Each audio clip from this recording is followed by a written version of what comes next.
Hola, este es la socialización de cómo se desarrolla el proceso en práctica de profundización 2, donde la idea es que basados en el proceso investigativo denominado investigación, acción, participación, se ejecuten acciones para cambiar comportamientos dentro de una comunidad. Este proceso lo van a realizar todos los estudiantes que actualmente estén inscritos y desarrollando su proceso en práctica de profundización 2. Tiene 6 fases, empieza con la propuesta, ya la explicaré, pasa por el problema, hay una programación didáctica, hay una intervención y una evaluación de esa intervención, hay un reporte final y hay unos productos finales. Entonces, vamos a conocer cómo se desarrolla este proceso. El practicante inicia con la propuesta, la cual salió en el documento Informe de Prácticas al final de la práctica de profundización 1. En ese documento, el estudiante o los estudiantes en grupos identificaron un problema y ese problema generó una propuesta pedagógica. Hay que adaptar ese problema teniendo en cuenta que de un semestre a otro probablemente cambian las condiciones de la población. Me explico. Probablemente el semestre anterior los estudiantes eran de primero de primaria y este segundo semestre para nosotros en la universidad el grupo no sería de primero de primaria sino de segundo de primaria. O si anteriormente eran la categoría sub 9 de una escuela de formación, probablemente en este momento sea sub 10 o sub 11. Entonces hay que adaptar esa propuesta desde lo que es el problema. Van a tener que adaptar también o hacer un proceso de elección en torno a la población. ¿Qué quiere decir esto? Que si el problema estaba enfocado en todos los niños de tercero de primaria, pues vamos a necesitar identificar sobre cuántos y cuáles de esos niños y niñas de tercero de primaria vamos a desarrollar nuestra propuesta. No lo vamos a desarrollar con todos los estudiantes, porque como bien lo indica el proceso de investigación, acción, participación, la idea es modificar unos comportamientos y por ello pues vamos a estar enfocándonos en pequeños grupos o en unos grupos focales. Entonces, si están en un colegio, la idea es escoger un grupo de un curso en el cual se encuentren esas problemáticas. O si están en otros lugares, pueden hacerlo a partir de lo que es el estudio de caso. El estudio de caso es hacer de seguimiento a un solo individuo o a dos en función de la problemática. Y en ese sentido, pues se hace se aterriza el problema, se focaliza en función de la muestra poblacional. Es decir, si el semestre pasado el chico o ustedes como practicantes establecieron una propuesta de intervención, pues vamos a ver cómo esa propuesta se puede enfocar en el estudio de caso o en el grupo focal que sería el muestreo. Entonces, inicialmente lo que se debería hacer es adaptar todo lo que es la propuesta pedagógica.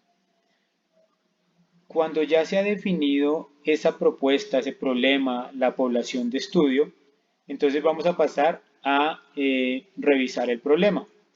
Para revisar el problema, vamos a identificar si esos problemas son de carácter motriz, si son del orden expresivo corporal, si son del orden del ser, de lo axiológico, o si son de algún tipo de situación de discapacidad. Entonces, identificar ese problema o encasillarlo o etiquetarlo dentro de alguna de estas competencias o estos elementos nos va a permitir enfocar el comportamiento que queremos modificar o cambiar. ¿Qué quiere decir esto? Que si el problema es un motriz, por ejemplo, y yo deseo mejorar las capacidades coordinativas, pues vamos a ver desde nuestro impacto, de nuestra capacidad de intervención en el sitio de práctica, qué podríamos desarrollar para cambiar un comportamiento. Si dentro de las capacidades coordinativas me voy a enfocar únicamente en la lateralidad o me voy a enfocar únicamente en la coordinación visomanual o visopédica, Entonces, eso es lo que voy a cambiar porque tenemos muy poco tiempo de intervención con la población o con el estudio de caso. Usualmente va a ser una o dos veces por semana porque ustedes o los practicantes le, le dictan clases a varios grupos y a varias personas. Entonces, necesitamos enfocarnos en función de la población. Una vez enfocamos o sabemos desde el punto de vista comportamental qué es lo que queremos cambiar, pasamos a lo que sería la programación didáctica. En ese sentido, pues todos nosotros como licenciados en educación física vamos a hacer una intervención basándonos en una unidad didáctica que va a estar enfocada a 6 semanas. Esa unidad didáctica pues va a estar enfocada específicamente en el problema. Como ya lo enfocamos, la idea sería que la unidad didáctica esté enfocada en la lateralidad exclusivamente, como a través de 6 intervenciones o 12, dependiendo la cantidad de veces que se pueda intervenir a la misma población durante la semana, se va a lograr un cambio en esos comportamientos. Por lo tanto, las planeaciones deben estar enfocadas en ese comportamiento a modificar y se va a hacer un formato de evaluación de esa sesión de clase. En este sentido es importante comprender que los practicantes probablemente dictan 4 o 5 clases diferentes o 3 clases diferentes durante un día de práctica, pero si le dicta ese día al grupo o a la muestra sobre la cual se está haciendo este proceso de investigación, acción, participación, pues esa es la clase que se va a evaluar. Y ese formato de evaluación, la idea es que evalúe los avances o dificultades que tuvo el grupo focal o el estudio de caso en función del comportamiento que se quiere modificar. Entonces, este formato de evaluación se hará al final de cada clase y se basará en el diálogo entre el practicante, el estudiante y el practicante y el docente de sitio. Entonces, este proceso se conecta con la intervención y la evaluación.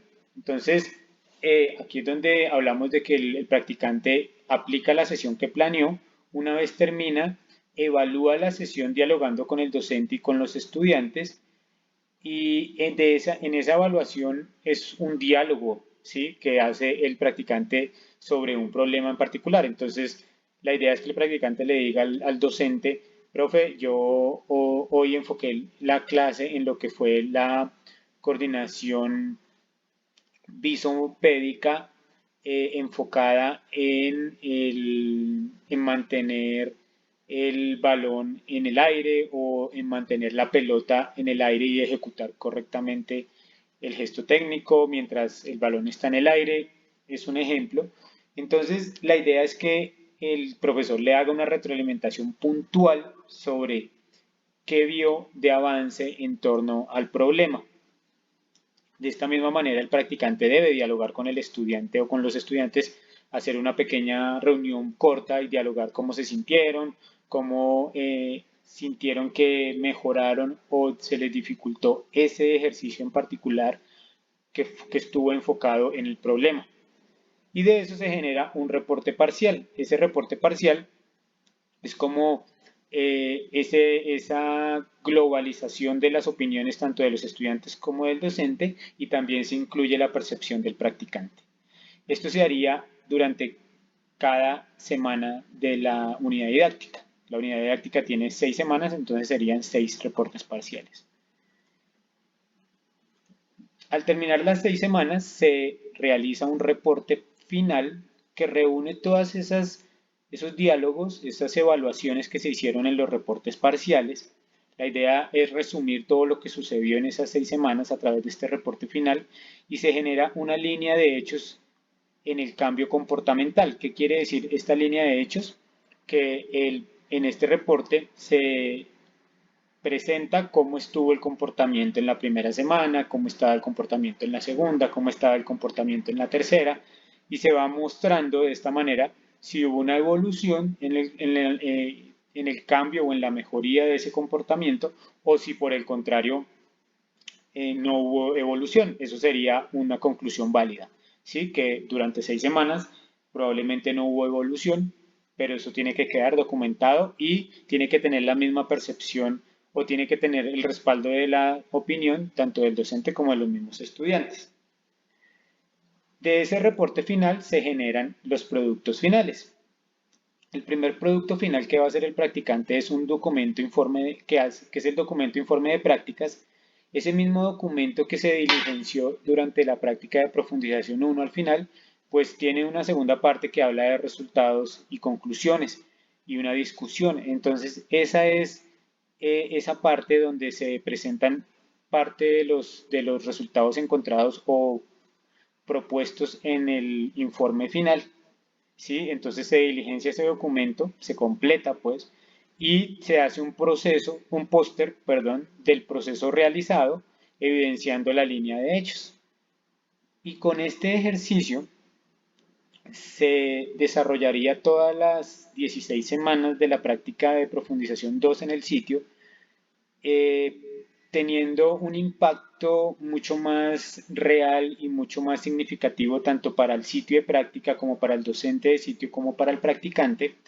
Y también se genera una mayor significatividad en torno a lo que hacemos o lo que hacen los practicantes en el sitio de práctica. Muchas veces la idea es que hacemos varias planeaciones, pero no vemos como un resultado porque hacemos muchas actividades. En este caso, a través de este proceso, estaremos dando una evidencia clara de lo que realmente se logró, al menos con un estudio de caso o con un pequeño grupo focal.